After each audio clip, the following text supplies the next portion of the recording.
شیخ Saadi فرماتے ہیں، جو ہوش میں ہے وہ کبھی تکبر نہیں کرتا۔ عورتوں سے مشورہ کرنا تباہی کا باعث ہے۔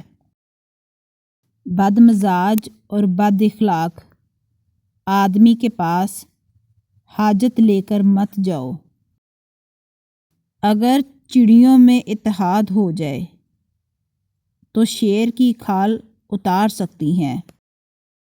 بھوک اور مسکینی میں دن گزارنا کسی کمینے کے سامنے ہاتھ پھیلانے سے بہتر ہے۔ صبر زندگی کے مقصد کے دروازے کھولتا ہے، کیونکہ سوائے صبر کے اس دروازے کی کوئی چابی نہیں ہے۔ اقوال عقل مندوں کے لیے ہے، نادانوں کو ان سے کوئی فائدہ نہیں ہوتا۔ توبہ کرنا آسان ہے، لیکن گناہ چھوڑنا مشکل ہے۔ جب اللہ تعالیٰ تجھ پر مہربان ہے تو تو بھی اس کے بندوں پر مہربان ہو جا۔ انسان کا جتنا لگاؤ رزق سے ہے، اگر اتنا لگاؤ رزق دینے والے سے ہوتا تو اس کا مقام فرشتوں سے بڑھ کر ہو جاتا۔ جب مجھے پتہ چلا کہ محل کے بستر اور خالی زمین پر سونے والوں کے خواب ایک جیسے اور قبر بھی ایک جیسی ہوتی ہے، تو مجھے اللہ کے انصاف پر یقین آ گیا۔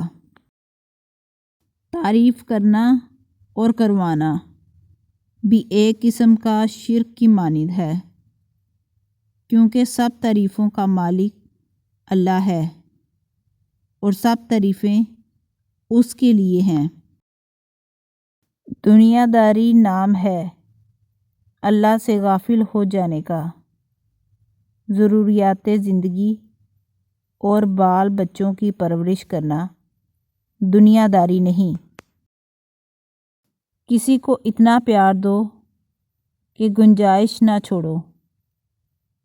اگر وہ پھر بھی تمہارا نہ بن سکے تو اسے چھوڑ دو، کیونکہ وہ محبت کا طلبگار ہی نہیں بلکہ وہ ضرورت کا پجاری ہے۔ اچھے دنوں کے انتظار میں ہماری عمر گزر جاتی ہے اور پھر پتہ چلتا ہے کہ جو دن گزر گئے ہیں وہی اچھے تھے۔ شیخ سعدی کہتے ہیں، انسان بھی کیا شے ہے، دولت کمانے کے لیے اپنی صحت کھو دیتا ہے اور پھر صحت کو واپس پانے کے لیے اپنی دولت کھوتا ہے۔ مستقبل کو سوچ کر اپنا حال ضائع کرتا ہے، پھر مستقبل میں اپنا ماضی یاد کر کے روتا ہے۔ جیتا ایسے ہے جیسے کبھی مرنا ہی نہیں، اور مرتا ایسے ہے جیسے کبھی جیا ہی نہیں۔